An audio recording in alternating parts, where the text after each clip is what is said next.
Okay, I don't really want to repeat the question that I've been asked, but someone has been bugging me and bugging me and bugging me for weeks now with the same question, 10 now 11 on my clock.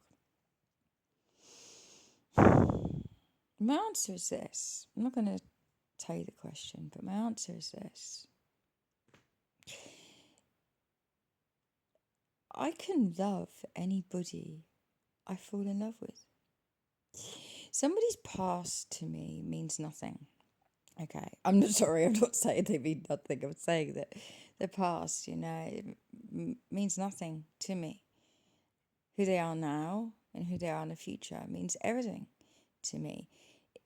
And the question that I was asked, somebody could have killed every member of my family, 56, 57 on my timer. Somebody could have killed every member of my family. If we have a connection, we have a connection. I could still love them. And people would be like, oh my God, how? And we've been through this 1,000 times, haven't we? And my answer is not going to change. It's going to be the same. Because I don't see what other people see. I would not stand. Let's say I fell in love with someone and then found out that they, like I said, massacred my whole family.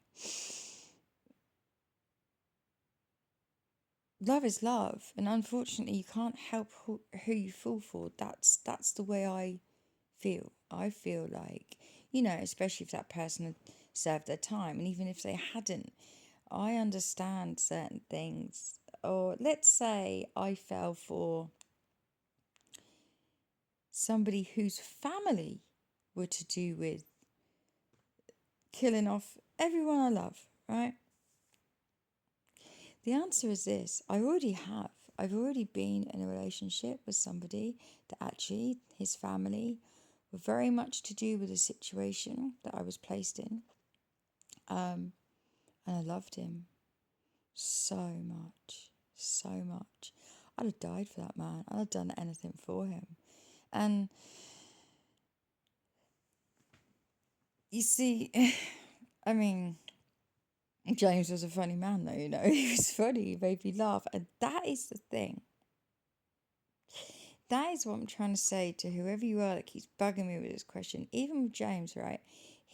There was some things that I know that he and his family and things like that had all to do with, and the market and the circus. But I want you to remember who I am. Okay. And the thing is, I love to laugh. I love to smile. And anybody that can make me smile or laugh, they have my vote.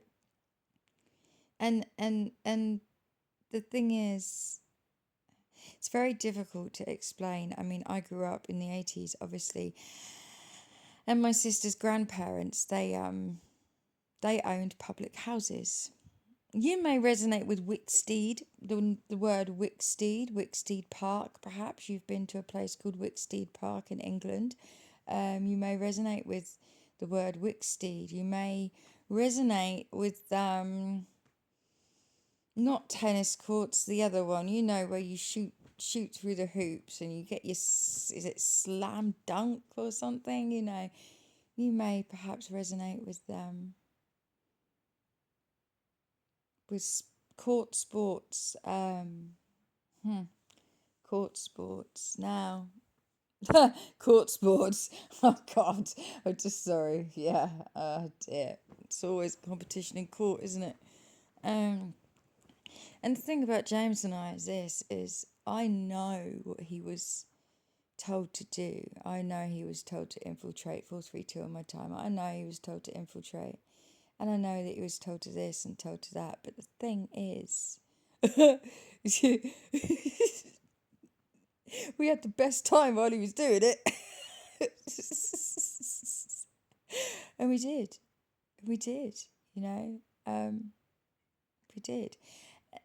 And Wicksteed, yes, there's something about Wicksteed Wicksteed. Now, you may resonate with playgrounds. I hope never mind, let's leave that there. But Wicksteed. Now, you may resonate with Corby in England. Is it Corby, Kettering, Northampton? As I said, I grew up around grandparents. They weren't my grandparents, they were my sister and my brother's grandparents. But they owned pubs in England. So I was around the pub scene quite a lot. I used to hear and see many, many things. Now, any one of those people that caused trouble in those pubs, etc., etc., they were causing trouble, let's say, to someone else in the pub, not me directly. And this is the thing, I'm not the same as other people.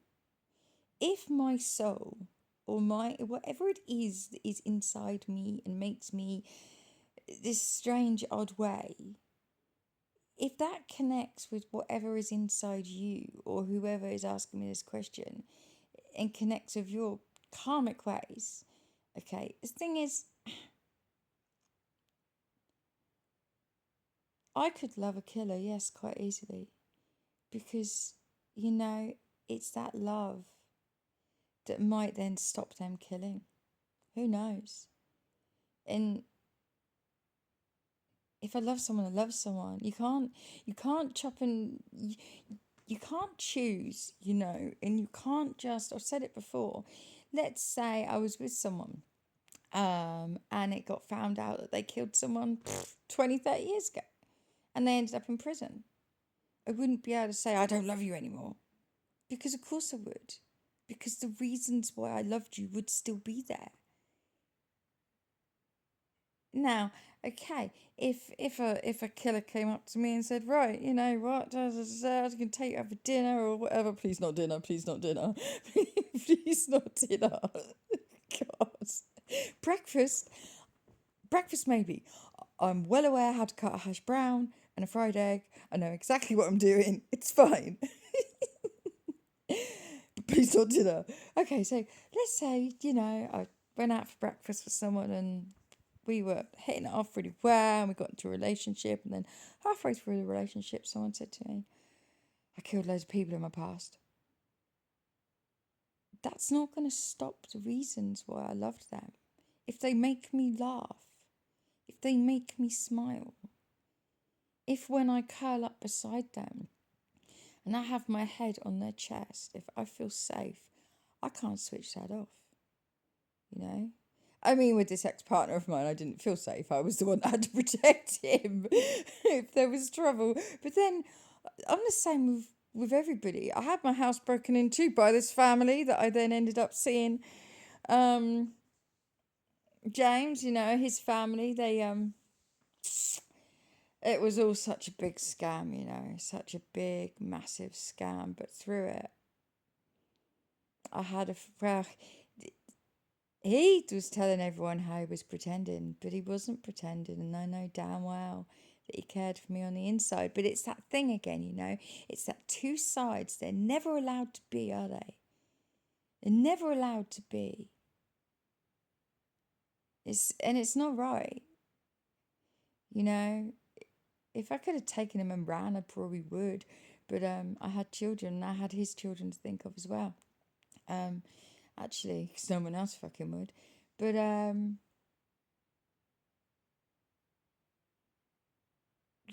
had my house broken into from this very family. When I realised when I was still in a relationship with him. Well, I wasn't in a relationship, but I realised when I was in his life, still in his life, what he and his family had done. Did it change how I cared for him? No, it didn't. Because it didn't change the laughter between us. And you can't fake that. You cannot fake laughing. It's either a grimace, and you can really tell someone's grimacing, but you can't fake laughing. You just can't do that. And laughter is love. Now, it's not coming out the way I'd like it to. I don't know why that is. Actually, 108, 109, 10, 10, now 10, 11. It wouldn't let me look away. I had to. Now, this is the other thing as well. Pod. I feel so alive for the very first time. I can't deny you.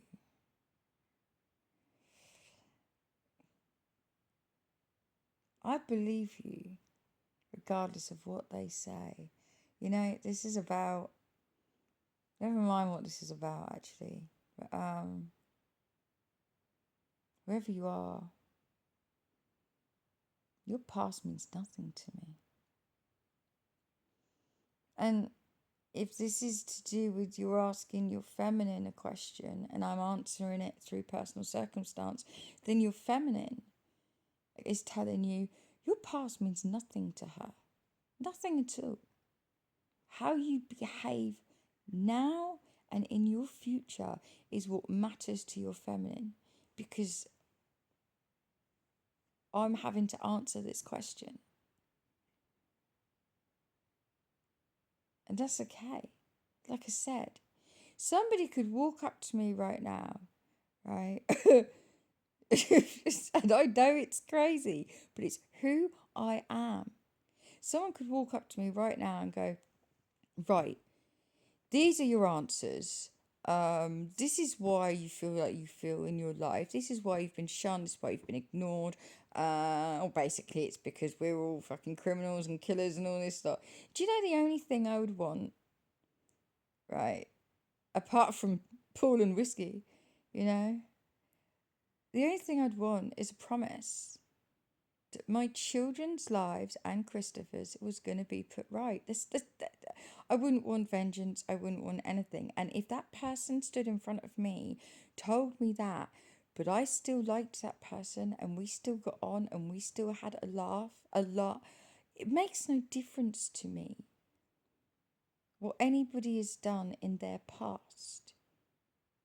Even if they've done it to me. If someone walked up to me and went, right, listen, I did a spell on you. Now, this is going to touch a nerve, young man. Isn't it? I think it is. 12, 3, 4 on my time with them. Someone could walk up to me and go, I did a spell on you. Or I got someone else to do a spell on you. So that broke up and that happened and that happened and that happened and that happened. By the way, I love you. I'd be like, okay. Because if we get on, we get on. If there is laughter and love and a connection. But you see, your feminine must be pretty much like I am, and you must be pretty much like the people that I've grown up around, very karmic or done some karmic things. And trust me, like I said, my sister's grandparents owned pubs in England. Not just England, apparently, I'm finding out. Okay. Eddie. Oh dear. That was his name. My sister's grandfather was called Eddie, actually. He was a very short man, you know? He was a very short man. But he used to visit the States a lot. I think they had children out there. I think there was a Michael. I think there was I can't remember, but they will come to me. They're slowly coming to me over the last few days, slowly but surely. It's all coming back to me now, babes. Except one certain time of my life, there's a 2-year period that 14, 10, 14, 11 on my timer as I look up. There is a 3-year period that I don't recall right now, but I will. As I said, please remember, I've grown up around a lot of things. And, you know, where I was raised, people would think, oh, there's no crime there. You'd be surprised. At 12 years old, I saw a man get beat to death. Okay? The last thing I saw, 14:44 on my time, as I look up, the last thing I saw of that man is him slumped over his coffee table with a massive drop of blood dropped from his nose into his cup of tea that was still in front of him. somehow untouched from what I had just witnessed happen. Because my friend Carl, who was actually 40 odd, I was 12, and he was just a friend.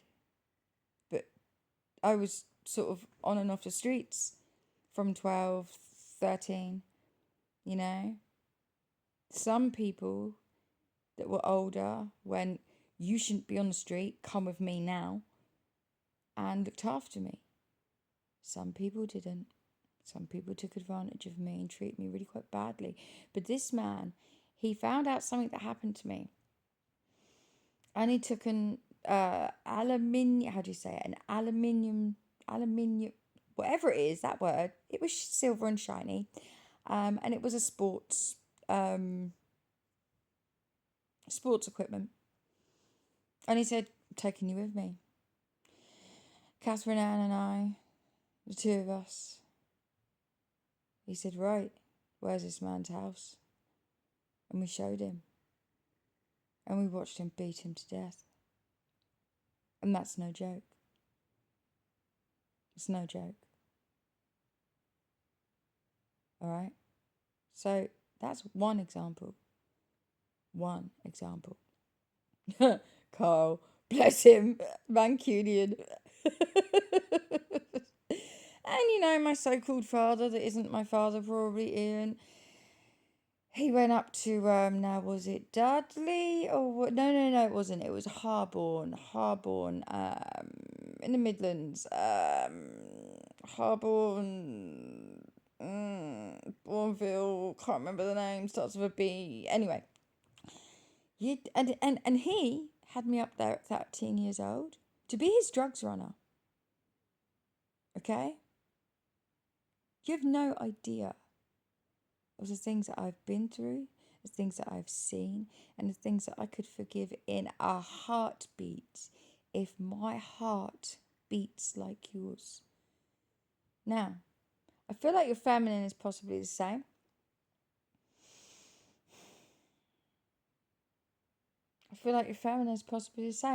I have no idea what else to say to whoever you are. I don't know what it is you want to hear from me. What it is you're worried about, what it is you're trying to get, whether it be from me or from your feminine. I'm going to take it that you are asking a question to your feminine, and your answer is coming through life experience that I have accumulated. And that is, you know, all anyone has to do is cause a smile on my face,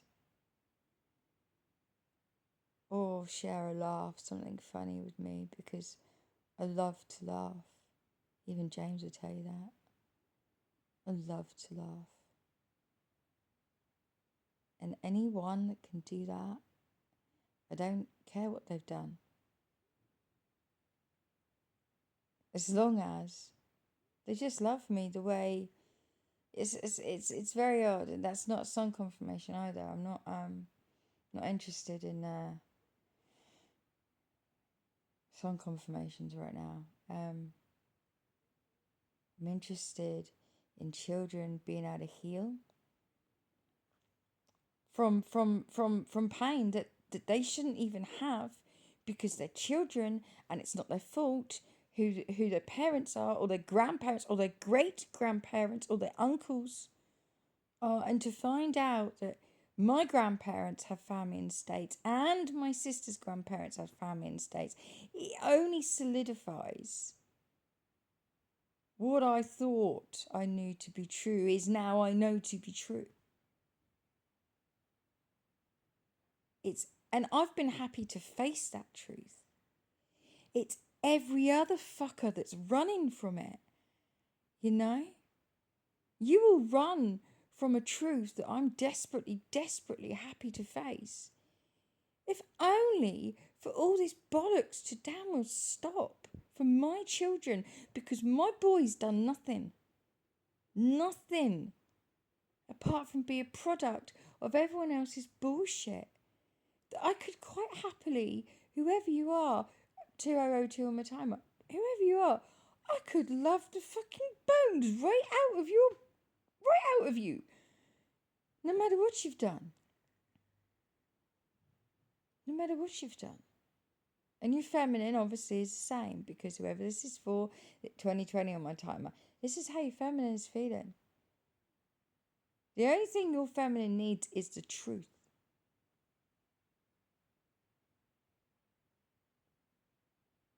Because I feel like she's like I am. I mean, 2034 then on my timer.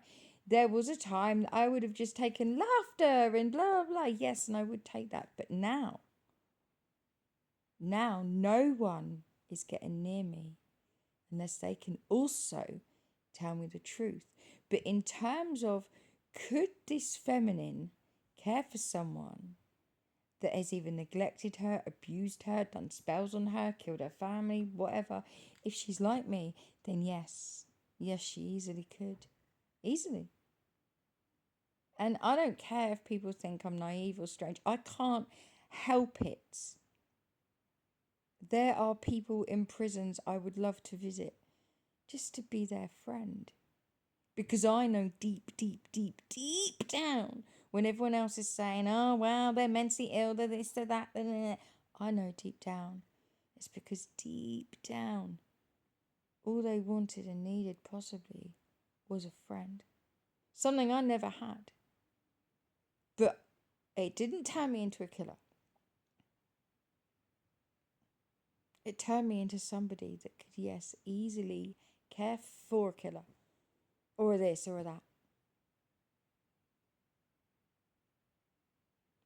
And now, that's not to say that I'm not saying I would have a relationship with one. I'm not saying any of that. What I'm saying is, could I care for somebody? Could I love a killer? Yes, I previously have. People that do spells on people, suicide spells and death spells, they're still killers. 222 on my phone, 2222 now. They're still killers. People that do magic spells for people to kill themselves or to kill other people, these people are still killers. And I've personally been in a relationship and madly in love with somebody that did that. And no, it wasn't a spell. It was because I adored him. It was because we got on, actually. The reasons why are just too harrowing. I just can't face that. I mean, I can, but it's what I mean. I'm not a vengeful person, but you hurt my children and I will come for you because they've done nothing wrong. If you've got a problem with me, then take it out on me, but don't do that through my children. If you've got a problem with my mum, my dad, my grandma, my granddad, okay, fine. Take it up with them, but don't take it up with their children. And that's me. But the question was, could you? Yes, I could, actually. If your heartbeat matches my heartbeat, yeah, easily. If your soul has a connection to my soul, whether we're assimilated or not, if your soul has a connection to my soul, and you can make me laugh or smile or feel a way, no, I don't care what anyone's done in their past. That was yesterday. Yesterday's a different day. And actually, those words are so very true. It's just a shame that where they come from, never mind, it's pointless. I'm not going to waste my breath on that man anymore or anybody else. To be fair, there's no point. But yes, in answer to your question, 2, 4, 3, 1 then on my timer. Either you're me or you're feminine. Whoever is asking for whoever, the answer, sweetheart, your answer is yes. 2, 4, 4, 2 on my timer. I repeat, the answer is yes.